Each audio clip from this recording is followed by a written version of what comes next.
33 years of marriage, wife no abuse, just unmotivated and lazy. Has anyone succumbed to this long-term crippling lifestyle? I've read a lot of similar cases online. But I can't find a single person that can relate to this exact situation with me and my wife of 32 years. We have 3 children, 32, not at home and married, 17 at home with the label intellectually disabled due to a processing speech disorder, and a 14-year-old that's quite normal in most aspects. I have been the sole provider of everything you can ask me about. Bills, shopping, cooking, working, washing clothes, taking her SUV for an oil change, putting gas in the SUV, setting up everyone's cell phones, fixing PC or network issues, and driving anywhere that's not the school. She literally deflects anything the kids ask her, i.e. can we go look for Halloween decorations? She'll respond, well, what do you want to get? Where do you want to go?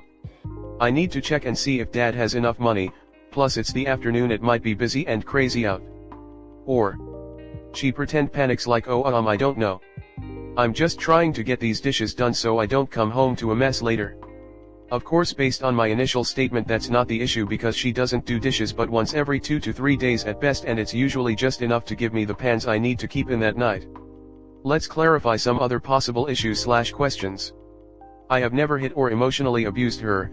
I have literally sat and had her yank headphones off of my head just to ask/yell a question.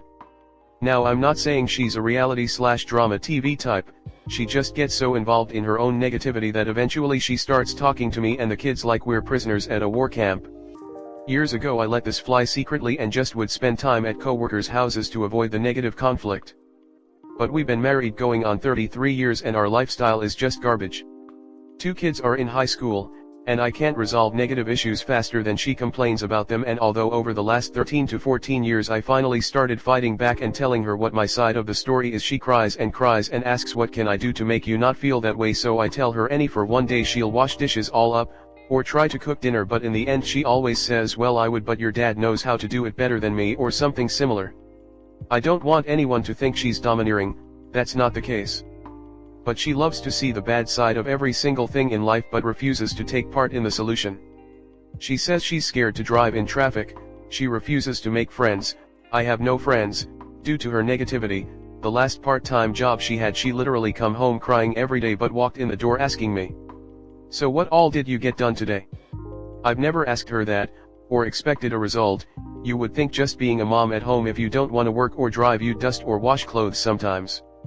She literally wears pajamas all day every day, and if she puts on anything because she has to, oftentimes it still has tags on it because I am always buying her and the kids new stuff while I am out just because, but she's got thousands of dollars of chiropractic stuff, clothes, shoes, anything you can imagine that she asked for but just simply don't appreciate. I am at an age that I can't do this anymore. There's no violence, drug, or alcohol abuse in this relationship, but our lives, are past the good old days. I just wish I knew a way to get her to thinking positive like I do and motivated so we can all live better lives. Irrelevant comments unwelcome. I seriously want to know if anyone has been or is in a similar situation. Comment. You won't find many in a similar situation, as most don't have the patience to live that type of life for so long. Either counseling is mandatory or separating is. Negativity breeds negativity. A friendless, negative life with no outlet is no type of long-term life, definitely for you and likely for your kids. Are you and the children better off by being together? She doesn't work, lives in her PJS, doesn't do much but complain, and is generally unhappy. If you've mentioned one redeeming factor in this wall of text, I missed it. Get out of the house. Do things with your kids. Rekindle or make new friendships. Seek counseling, together and/or apart. Start to wean yourself off this merry-go-round. Firstly, I want to say you're a good man and your family and wife especially are lucky to have you in their lives. So many women dream of having a spouse that does half as much as you do. From your title, my first thought was mood changes/depression brought on by possible menopause. But from the rest of the post, this seems like an issue that's been around since forever. Has she ever been tested or treated for depression before? Your wife needs therapy. This is not normal behavior and there is something underlying causing it. Possibly marriage counseling too for both of you. This surely has put a strain on your relationship, and talking things out with her about how her behavior over the years has affected you with a counselor is, I think, the only way to move forward. If she still refuses to seek help, change, or see things from your perspective, I'm not sure there is much of the relationship worth salvaging, unfortunately. Your wife isn't going to change, but you don't have to spend the rest of your life with her. I divorced after 28 years of marriage. Give yourself a chance to find happiness with someone else. You're just going through the motions of life now. Don't you want to live, find joy, be passionate? If you do, then leave your wife and go for it. I also think there might be some kind of mental thing going on here, depression, anxiety, could be anything. I think if that's the case, what more can you do for someone who doesn't even want to admit there is a problem and seek help for it? Must you continue to live miserably because she refuses to better herself? You need to sit down with her and tell her that things needs to change. You can't keep living this way. I am in a similar boat as you, except mine does work. But we've gone back and forth on it and had couples counseling, which almost immediately became a recommendation for her to have individual therapy. Unfortunately, the therapy isn't working despite trying 3 different therapists over 18 months because she literally has no concept of self-reflection or accountability and comes home from every session saying, I don't understand what they want me to do, why don't they just tell me what to think and I'll think it? They keep asking me what I want like I'm supposed to know, so I just make up stuff to get them to stop asking. Hearing that is super frustrating to me. I really don't know what you do other than leave in a few years when your kids are out of the house. Mine are younger, so I've got 10 years to go for that, and I honestly can't divorce and risk her getting primary custody. My state family courts are super slanted towards the mother, or subject them to spending half their time without me there because she would ruin the kids with her clingy negativity. PM me if you need to talk/commiserate, but I'm not really sure there's a solution to fixing someone else who doesn't even agree that there's a problem, much less want to fix it. Next story 2. I burned another bridge after promising myself I wouldn't. A bit about my past. I have a history of burning bridges. It's something I am probably most ashamed of in my life. The amount of friendship, jobs, potential relationships I have ruined by overreacting over something then burning the bridge, it's sickening. I think I have anxious and avoidant attachment, abandonment issues, and maybe BPD. Therapy is something I would really love to do but don't have the money right now. It's not an option at this current moment. I am very self-aware and can recognize a lot of my faults. I am writing this post because right now currently I am experiencing one of the worst episodes of my life. I have burnt my very last bridge with someone who I'm not sure deserved it and can't help but feel so much guilt. I also just quit both of my jobs without warning and it is an experiencing shame and embarrassment, rightfully so. The thing is that I can recognize how immature it is for me to burn bridges, but I feel like I just can't help it sometimes. Current situation: if you are interested in the backstory. Back in July someone from my past reached out to me. He was a guy I met a couple years back and had a connection with. We stopped talking because I found out he was entertaining me and another girl at once. He took her on a trip for New Year's and was messaging me the same night saying he wished he was with me and he was with his friends, so yeah, he was a liar to say the least. After I cut him off I found out he was now officially dating this girl. He also messaged me and lied about dating her, to which he finally confessed to. I blocked him and time went on. About a year and a half passes and that is when he reaches out to me in July, basically confessing his strong feelings for me and how he tried to make them go away but they didn't, and he wanted to let me know and potentially see me again. I was very unsure of this obviously and told him that he needs to figure things out with his girlfriend and to not contact me again until he is sure that this is what he wants, and then I will decide if we should see each other. Couple weeks pass and he is messaging me, saying he ended things with her right away but took a couple weeks to message me again.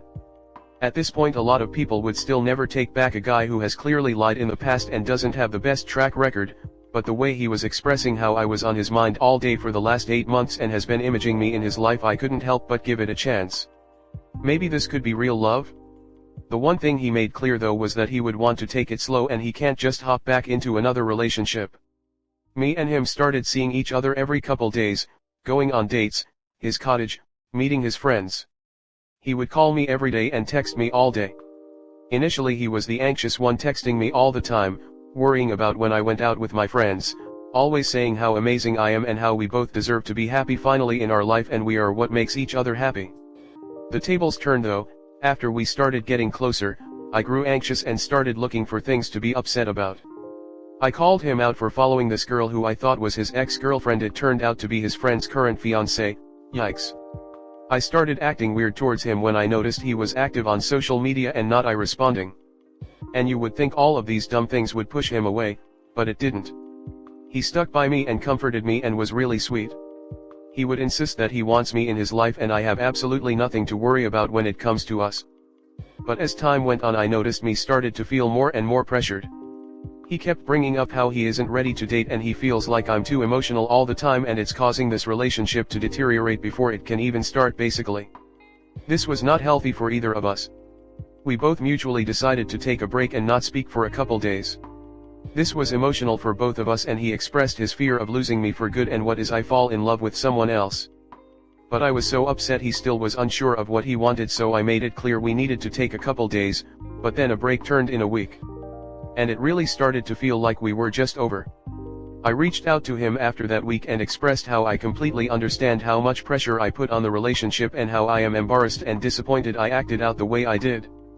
I expressed how much I respect him and care for him and wish him all the best. And I was sorry it didn't go the way we hoped.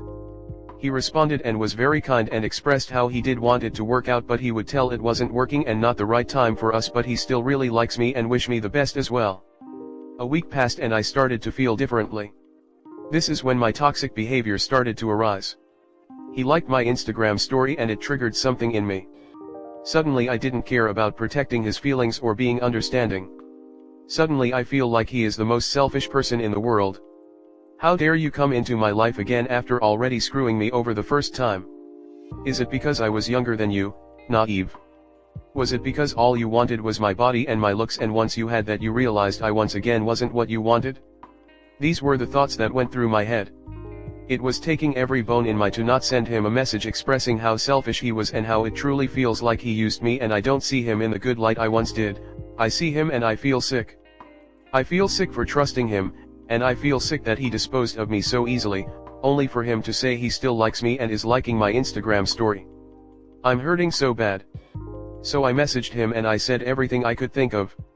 You can tell he was hurt. He was saying how mean I was being and how he truly thought we would work out but it hurt him too that we couldn't. He was saying I didn't use you, I really did like you. A part of me can recognize he is human and we all make mistakes. Another part of me looks at him and thinks you are 26 years old, you know you weren't ready for a relationship and still went out of your way to get a hold of me, and on top of that, you literally thought about me for months while with another woman. Is he just a bad person? It honestly felt good for a couple days after I messaged him but now I feel horrible. I feel like it says so much more about me as a person than it does for him. I'm lost and a sad girl. He can see that. He probably doesn't even hate me, he probably feels bad for me, which is worse. I still love him so much. I know I pushed him away and absolutely burnt this bridge down to the ground. How do I recover? How do I forgive myself? Can he ever forgive me? Is this truly who I am? Comment.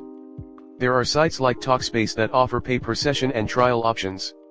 It's interesting that you don't appreciate comments like this when you literally asked how do I recover? That's how. Your thread was screaming I need to get some help, whether you believe so or not. Sweetheart, being an ass would have been telling you just how crazy you sound in the post. Typing go to therapy in all caps isn't yelling there is no sound through a screen. You're taking your frustration out on me in defense instead of considering maybe your extreme emotional reactiveness should be addressed by a professional. You highlighted several instances in the paragraphs showing seriously concerning lack of control with emotions and finished it off saying you love the guy a lot and wanted advice. Now you wanna be rude and curse at someone for telling you the truth. You need therapy, therapy, therapy. You don't have to appreciate shit, EOD, you're the one in this situation. Therapy could be your solution. Certainly calling strangers names on the internet is not. I think this particular bridge needed burning. He loves you so much he dated someone else for a year and a half. Your instincts were spot on with this one. He used you, then he used her, then he was trying to use you again. Don't let him. He is the only reason you guys weren't together. He could have prioritized you at any point, but he didn't bother.